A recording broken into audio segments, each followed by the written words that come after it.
Simon, my friend, I have something for you. What is it, EDA? Oh, Danny has left a script here for us. This is the strangest cruise ship stories. I hope you enjoy it. Mwah! Where's your hat? Please don't make me wear the cup again. I have dignity. Don't worry, I've got spares. I have such deep sadness.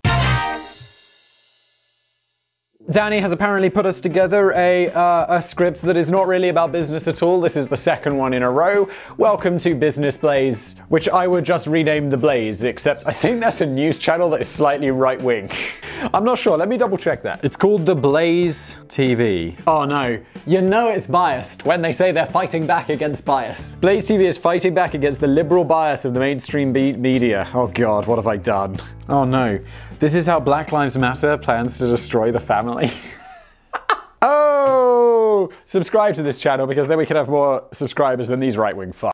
Let's begin. Many distant moons ago, during the very early days of Business Blaze, when Simon's beard was much shorter and we used to talk about business, I had to shave my massive beard off. Because I had like a photo shoot with my wife and our new kid. My wife was like, you can't have a massive beard. Do you understand? Aye, Captain. Aye, Captain.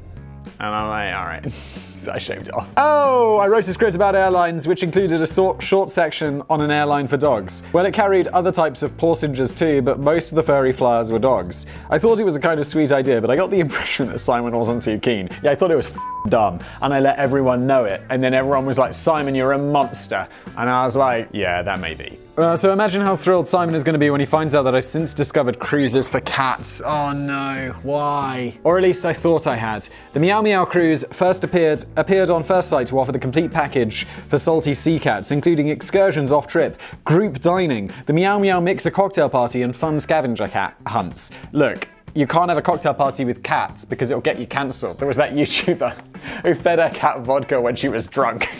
I was like, well, that's pretty funny, but you probably shouldn't do that, should you? Oh, hashtag cancel Simon. But looking at the fine print, it seems that cats aren't really welcome at all. The cruise is actually aimed at cat lovers who like the idea of meeting up to share cat photographs, cat-based anecdotes, and stories and poems, and maybe even a few fabulous handicrafts from the Crafting with Cat Air book. Oh, this is a cruise for losers. I mean, and look, I'm not the coolest dude in the world, but I wouldn't be seen dead on this train wreck. Also, I mean, I like cats. I genuinely like cats. Like, I am much more a cat person than a dog person, and I would rather kill myself than go on this cruise. Hashtag cancel Simon, we're making suicide jokes and we're 5 minutes in. So the cats don't actually join you, but you can at least send them postcards home. And of course, now that I've stopped to think about it for a second, the very idea of a cruise operator setting up a dedicated voyage across the 7 seas just for cats wouldn't be very practical at all. In fact, it would be absolutely ridiculous. But they say stranger things happen at sea. And while I'm not sure I've dug up anything quite as far-fetched as a ship taking 3,000 feline passengers on a sightseeing trip around the South Pacific, there are still plenty of genuinely strange tales to explore on this cabin cruise through controversy and catastrophe. Everyone is always like, what's with how he pronounces controversy? And I'm like, well, I'm British, that's how we do it. The case of the missing dialysis machine. Before setting foot onto a cruise ship, it's always worth bearing in mind that the operator usually has you over a barrel the moment you sign the contract. Oh god. Normally when I go on a cruise, I've never been on a cruise, I have no intention of going on a cruise, but normally I'm like, yeah, it's gonna be, really nicely leisurely, I'm gonna get drunk and throw some furniture in the ocean. I don't expect, bad things to happen to me. Cruise ships' contracts are almost alarmingly hostile, making it very clear the passenger will be pretty much stripped of all his or her rights in favor of fiercely protecting the cruise line at all costs. A couple of passengers on a 5-day Jamaican cruise run by Carnival in 2012 were soon to discover just how ruthless the industry can be. Miami resident Lillian Hensley and her disabled daughter Christine had only just boarded the Carnival Destiny when they were quickly told by a crew member that their luggage and portable dialysis machine could not be located anywhere on the ship. This was more than just a slightly frustrating inconvenience for the 2 passengers. Lillian explains, yeah, I mean, it's a dialysis machine. You're not carrying it around for fun. It's not like, yeah, no, I do optional dialysis. I don't have to do it. I just like to. This was more than just a slightly frustrating inconvenience for the 2 passengers. Lillian explained to the crew member that her daughter's life depended on the nightly treatment provided by the dialysis machine. No f***ing shit. Carnival's response was swift. They booted both Lily and Christine off the ship and set off without them, leaving the traumatized pair without their luggage or vital medical equipment. Well, look, I mean, I understand where Carnival's coming from here, because it's like, okay, yes, we f***ed up. I mean, drastically apologize, but luggage is gonna go missing. It unfortunately happens. They don't know it's a magical it's not magical, it's medical. A medical dialysis machine. So apologize and then say, look, you can stay on the cruise line, but we don't have a spare dialysis machine. And Christine and Co are gonna be like, okay, we'll probably stay on land then because, you know, we need hospitals and equipment to live. By all accounts, the other passengers had a jolly nice time and saw lots of sea turtles. Fantastic. The incident made the news, with a furious Lillian complaining to cameras that Carnival had effectively handed her daughter a death sentence without so much as an apology or an adequate explanation, except they didn't, because they kicked you off the ship and you could get treatment. The biggest problem here is how Carnival apparently handled this, allegedly. Like, apologize, give them an option to take another cruise when they want, and probably give them some free because you lost their dialysis machine. It's not good PR. Although, judging by, allegedly, how Carnival seems to be in my mind, and I imagine the mind of the general public, they don't really care much for PR. And although Carnival offered the would-be passengers full refunds and a credit note for a future cruise, I doubt that offer was taken up. Why not? I mean, this doesn't sound that bad, but was this really quite as brutal as it sounds? Well, not really. Okay, so Danny's with me on this one? I'm so confused, Danny. Are you like bipolar? You're starting off like all like, this is outrageous, and now it's like, well, it's not that bad, is it? Hell, Danny. Hell, Danny. Get your together, son. Carnival's defense was that it would have been far more dangerous to allow the passengers to remain on the ship for 5 days if the life-saving dialysis machine couldn't be found, obviously. It wasn't as if they were just thrown overboard to fend for themselves. I mean, Jesus Christ. Lily and her daughter were able to travel to the nearest hospital to pick up a replacement dialysis machine. And vital medical supplies should never be checked in with luggage anyway, according to standard operating procedures. It turns out that Lillian had indicated to Carnival that she would be carrying the dialysis machine in her hand luggage, but then informed them at the last minute that she was already on board the ship. Alright, this kind of feels like... I worry I'm gonna get hate for this one, but this doesn't seem to be on Carnival, does it? However, Carnival does lose a point for losing all the stuff in the first place. Yes, but this happens all the time. Although they initially suggested that the luggage and dialysis machine had never made it on board, it turns out they'd been there the whole time. So maybe they could have just looked a bit harder and avoided all the subsequent headlines about how they were trying to kill their own passengers. Oh my god, is this another case of the media blowing things out? I made a tweet the other day. And I was like, meet the media. Job number 1, blowing things out of proportion. Job number 2, reporting the news. And many people were like, Simon, are you saying COVID's blown out of proportion? And I was like, no, definitely not, but thanks for making assumptions. 5G causes COVID. Accidental amputation. Nobody relishes the idea of needing a visit to the ship's doctor during a long... Oh god, this happened on a cruise ship? What? But at least you'll hopefully feel a little better when he's administered some of his secret voodoo prescriptions. Well, that's usually how it works. If you're very unfortunate though, you might end up needlessly losing a limb. 31-year-old Serbian, Ilya Lonkar, maybe, wasn't actually a passenger on the cruise ship Norwegian Breakaway. In 2016, he was one of the ship's waiters. After experiencing some nausea and flu-like symptoms, he did the right thing and took a trip to the ship's doctor. In this case, a young and inexperienced guy called Sebastian Campesano. Look, if you're putting doctor in front of your name, I expect you to have, enough experience to be able to treat me for medical conditions. I would imagine that nausea, yeah, it's like nausea. Come on, doc, give me some anti-nausea pills or whatever. Shit. I'm spilling coffee all down my merch. But Dr. Campesano took it upon himself to inject Mr. Lonkar with a huge dosage of a very powerful and entirely inappropriate antihistamine medicine called promethazine. To make matters worse, he injected it intravenously into Lonkar's right arm when it's actually meant to be injected intramuscularly into the buttocks. That is a major up on many regards. So you give him the wrong drug, you give him too much of it, and you inject it in a way, like my understanding is intramuscular is going to be like in between the muscles. So like you can just, like with an EpiPen, you can just stab that to someone. Intravenous is where you put it directly into a vein. And I'm just guessing that if you put it directly into a vein, that massive amount of medication is going to go to work a lot faster. Well done, doc, allegedly. Lonkar began screaming in agony, but Dr. Campesano waived his patient's petty concerns and happily continued with the jumbo-size injection. Campesano may have lacked experience, but he was still a trained doctor, so I'm sure he knew exactly what he was doing. Or maybe not. Well, that's a pretty major accusation. It's like, are you incompetent? accident? Or are you actually trying to do this person harm? Within just a few hours, Longcar's arm had turned black and green and the tissue died as gangrene began to take hold. Following the completion of— this is not going to end well. Following the completion of the Happy Cruise, during which I suspect Longcar was excused from waiting duties, he was later admitted to hospital where the offending arm was ultimately amputated. That is rough. Also, I'm not sure he'd be excused from waiting duties because I think I saw a video, maybe I made a video, I don't even know anymore, it gets confusing, about how like cruise ships will register like their ships in some random country. It's like, yeah, no, we're registered in Gambia. Because they have like lighter workplace regulations and they don't have to pay people as much. Not that these guys did that. I'm just saying allegedly that happens with some cruise lines, allegedly. By the way, there is, if it's not for sale yet, there is soon an allegedly t-shirt, which I'm extremely proud of. I think it looks awesome. I haven't yet got a sample from the printers, but I will be getting it soon. It's probably for sale already though. I'll probably have it by the time this video goes out. Purchthemerch.co. Mwah! Get away from me, you sicko. Mickey Mouse to the rescue. I could do this better, you fuck. So do it yourself! You wanna try? You wanna try? You wanna try? You wanna try doing what I do? Go on. Go on! I'm a big fan of the very early Walt Disney animated feature films, and I reckon that pretty much everything the studio made up until the 1960s is a cinematic masterpiece. Yeah, okay, that was pretty good actually. That was pretty good. We'll get you your own channel, don't worry. If there's demands, if people want it, it'd be the laziest channel ever. It'd be like one of those Reddit videos. The laziest YouTube content ever, where people just rip shit off Reddit, have a computer voice read it. I'm like, dudes, you can't even do that. You can't even make money off it anymore because it's against the terms of service to like do that, you know, robot voices are not allowed.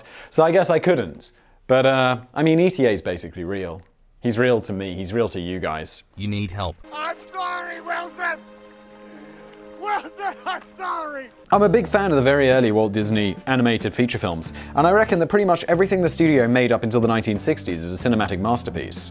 But I'm still often taken aback by the bleakness of some of the very early material. It's hard to see kids in the 1940s punching the air with glee and wonder as poor Bambi's mother gets brutally gunned down by a hunter. Spoiler alert.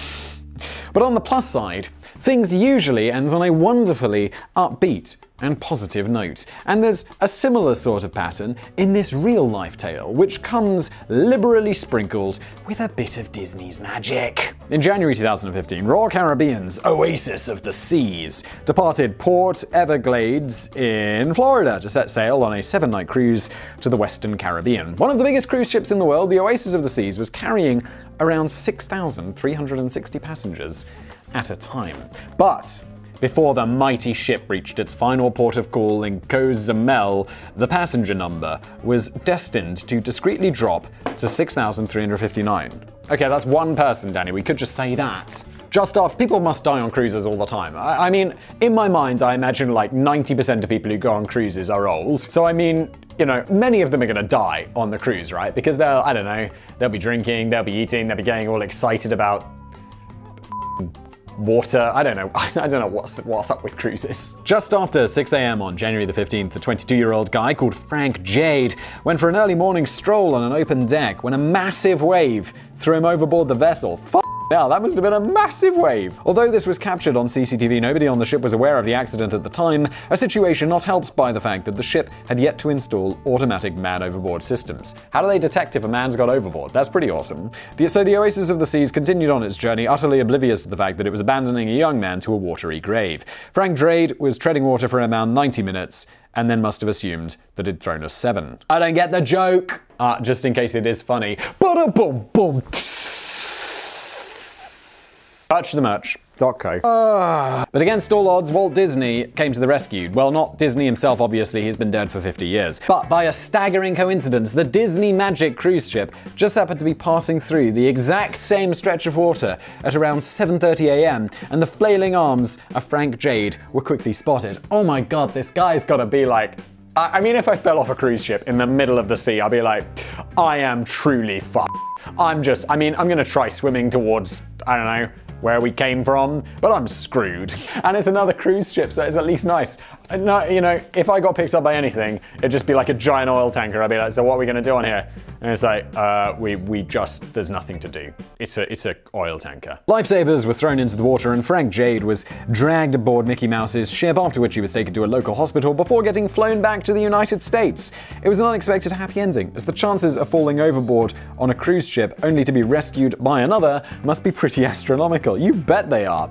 I like to think that on the way back to land, the crew of the Disney Magic ship cheered up the traumatized Frank Jade by engaging in a jolly sing-along to the soundtrack of Finding Nemo. I'd be pretty traumatized and I'd be like, leave me the alone, maybe bring me a bottle of scotch. 11 gay porn stars in a war zone, oh my.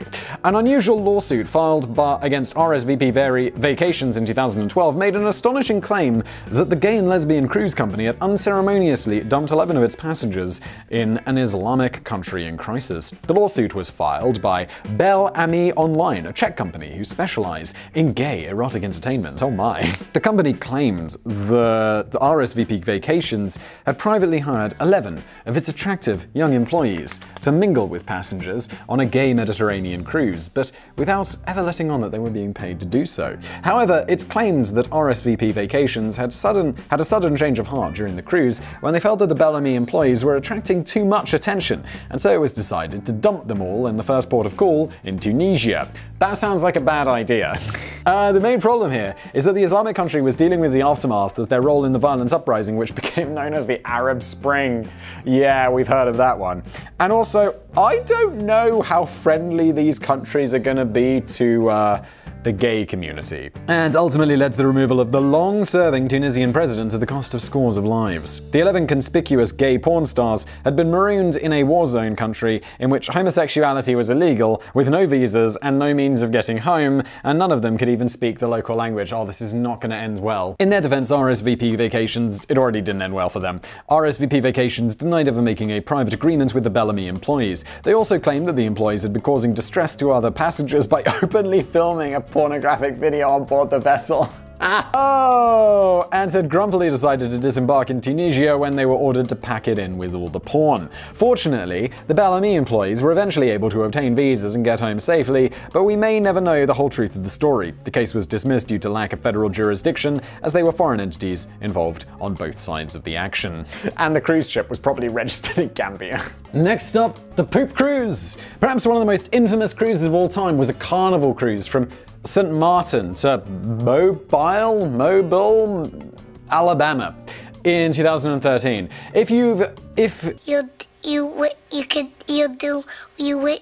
And if you'd been unfortunate enough to book a place on the Poop Cruise, it must surely have been enough to put you off cruising for life. A small generator fire had broken out on the Carnival Triumph, which was quickly dealt with, but had left the ship completely powerless and stranded for 5 days in the Gulf of Mexico. The ship was eventually towed safely to Mobile, Alabama, but it's fair to say that the passengers of the powerless vessel had been through something of an ordeal. There had been no electricity, no air conditioning, and barely any running water on board the ship. The good news is that 5 of the toilets aboard the Carnival Triumph were still in working order. Yeah, but I'm fairly sure these Carnival ships are massive.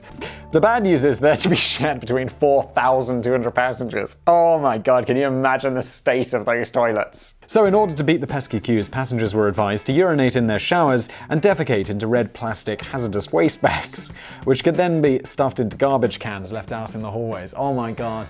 No, I'd defecate, I'd just take a shower. I mean, surely that's better, and then just be like, it's disgusting, but it's either that or bag. And you know either way you're taking a shower afterwards. Over the course of the very long week, these hallways of the 14-story ship became flooded with human waste, carpets became soaked with urine, raw sewage started running down the walls, and food shortages resulted in several fights breaking out over the last of the cold onion and cucumber sandwiches. Oh god.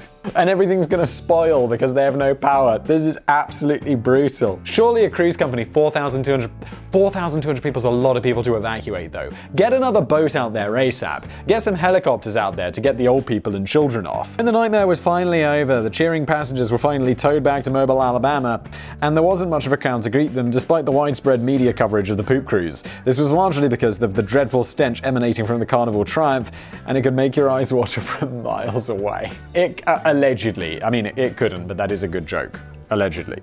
Though only 31 passengers bothered to claim damages from Carnival for long-lasting trauma from the cruise across the bowels of hell, and in the end, $118,000 was split between 27 of them, which doesn't add up to very much at all when you deduct legal fees. This sounds like surely some lawyer would just be like, yeah guys, class action, sue them for a few mil, take a few mil, and distribute like a few thousand to all of the passengers.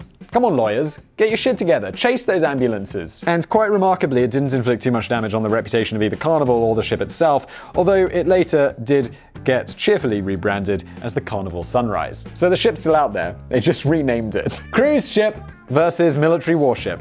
Finally, here is a very recent story from 2020. That's this year, Danny! Business Blaze News.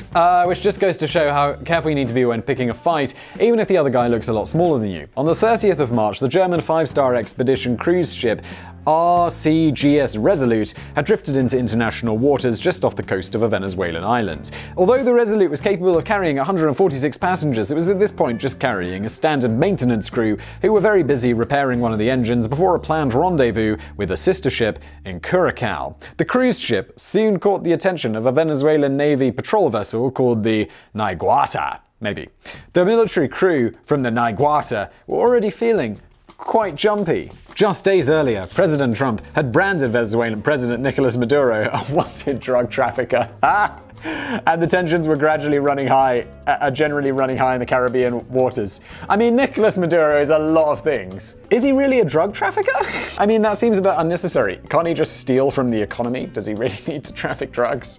I mean, well, maybe actually these days. The Naiguata contacted the Resolute to inform the maintenance crew that they had drifted into international waters, and the ship would now be boarded for an immediate inspection. The Resolute's response was along the lines of, nah, we're good.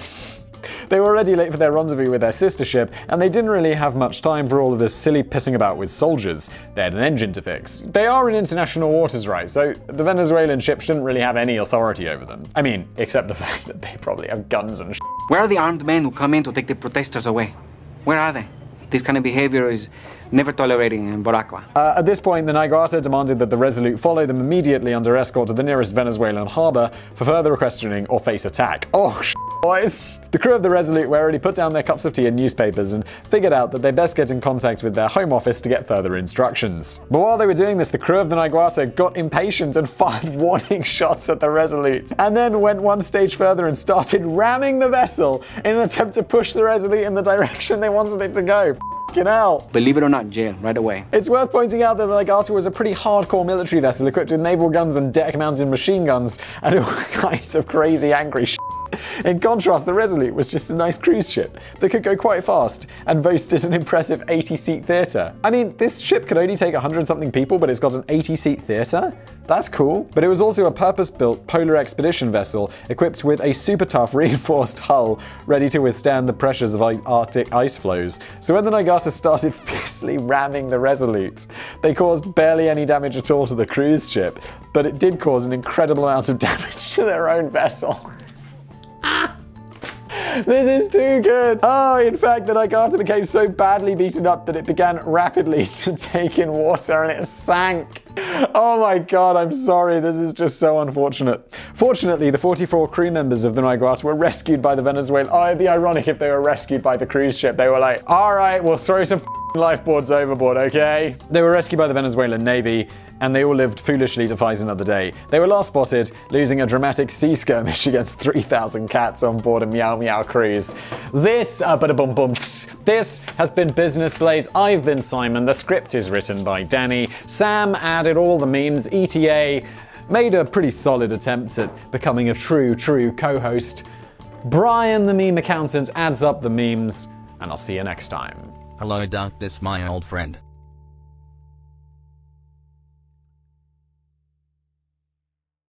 I have dignity.